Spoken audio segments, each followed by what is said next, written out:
ధనిక రాష్ట్రమైన తెలంగాణను అప్పుల కుప్పగా మార్చి అప్పగించారన్నారు గవర్నర్.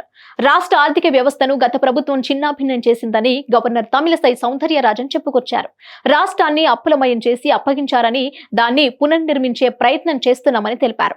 తెలంగాణ అసెంబ్లీ బడ్జెట్ సమావేశాల ప్రారంభం సందర్భంగా ఉభయ సభలను ఉద్దేశించి మాట్లాడారామె. కాళోజీ కవితతో ప్రసంగాన్ని ప్రారంభించిన గవర్నర్, రాష్ట్ర ప్రజలు ప్రజాస్వామ్యం కోసం పోరాటం చేశారని అన్నారు. ప్రస్తుతం ప్రజల కోసం పనిచేసే ప్రభుత్వం ఏర్పడిందని గవర్నర్ అన్నారు.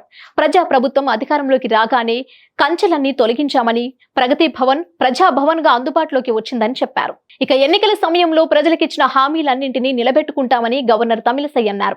6 గ్యారంటీల అమలుకు కట్టుబడి ఉన్నామని చెప్పారు. ఇప్పటికే 2 పథకాలు అమలు చేస్తున్నామని, త్వరలోనే మరో 2 అమలు చేస్తామని అన్నారు. మహాలక్ష్మి పథకం ద్వారా మహిళలకు ఉచిత బస్సు ప్రయాణం కల్పించామని, త్వరలోనే అర్హులకు 500కే గ్యాస్ సిలిండర్ ఇస్తామని గవర్నర్ స్పష్టం చేశారు. త్వరలో 2 లక్షల ఉద్యోగాల భర్తీకి చర్యలు తీసుకుంటామని అన్నారు. ప్రజా పాలనలో 1.8 కోట్ల దరఖాస్తులు వచ్చాయని, ఈ కార్యక్రమంలో భాగంగా గ్రామ సభలు నిర్వహిస్తామని చెప్పారు. ఇకపై ప్రజలపై భారం వేయకుండా సంస్కరణలు అమలు చేస్తామని గవర్నర్ స్పష్టం చేశారు. టీఎస్పీఎస్సీని ప్రక్షాళన చేస్తామని, 2000 కోట్లతో ఐటీఐలను అప్గ్రేడ్ చేస్తామని, త్వరలో ఇంటింటికి ఇంటర్నెట్ అందిస్తామని చెప్పారు. గ్రీన్ ఎనర్జీ విధానం తీసుకురావడంతో పాటు మౌలిక వసతుల రంగాన్ని అభివృద్ధి చేస్తామని హామీ ఇచ్చారు. వాస్తవ పరిస్థితులకు అనుగుణంగా కొత్త పారిశ్రామిక విధానాన్ని తీసుకొస్తామని గవర్నర్ తన ప్రసంగంలో స్పష్టం చేశారు.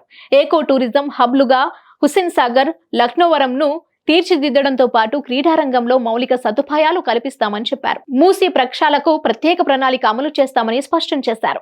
The message was clear and resonant.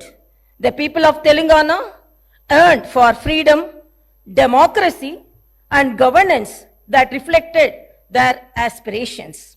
I extend my appreciation for the collective wisdom of the people whose verdict became the cornerstone for civil rights and democratic rule. The rechristened Jyoti Phule Praja Bhavan is now open for the public to access and ventilate their grievances. The Telangana government is now by the people and for the people. I commend Chief Minister Sri Anumula Revanth Reddy for articulating the government's commitment to serve as the people's servants in a true democracy. The Prajavani program, the government's first step in this direction, embodies the essence of people's governance, providing a platform for citizens to express their concerns and seek redressal.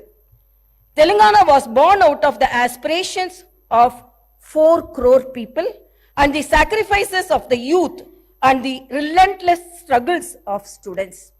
Our governance is rooted in the responsibility to honor those sacrifices, and our aim is to govern in alignment with the desires of civil society.